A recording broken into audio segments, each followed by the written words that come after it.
Hello అండి, అందరికీ నమస్తే.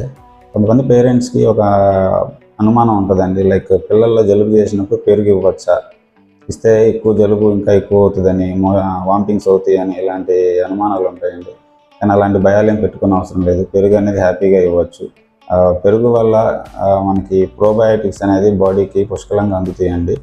లైక్ జలుబు చేసినప్పుడే కాదు, ఏదైనా యాంటీబయాటిక్స్ వాడేటప్పుడు కూడా ఆ యాంటీబయాటిక్ సైడ్ ఎఫెక్ట్ వల్ల మన గట్ ఎన్విరాన్మెంట్ అనేది దెబ్బతింటుందండి. గట్లో ఉండే మన పేగుల్లో ఉండే హెల్దీ బ్యాక్టీరియా చనిపోయి మోషన్స్ అవ్వడం, మనకి ఇలాంటి లక్షణాలు ఉంటాయి. వాళ్ళల్లో కూడా ఈ ప్రోబయాటిక్స్ అనేది ఇస్తుంటాం.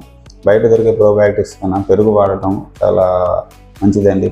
పెరుగులో న్యాచురల్ ప్రోబయాటిక్స్ అనేది బాగా పుష్కలంగా అందుతాయి. సో జలుబు చేసినప్పుడు కూడా ఎలాంటి భయం లేకుండా ఈ పెరుగు అనేది పిల్లలకి ఇవ్వచ్చు. కాకపోతే మరీ ఫ్రిడ్జ్లో పెరుగు చల్లగా ఉన్నప్పుడు ఇవ్వద్దు.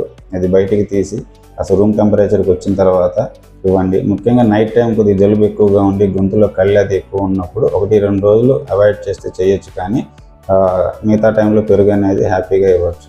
అలాంటి భయపడాల్సిన అవసరం లేదు. Thank you.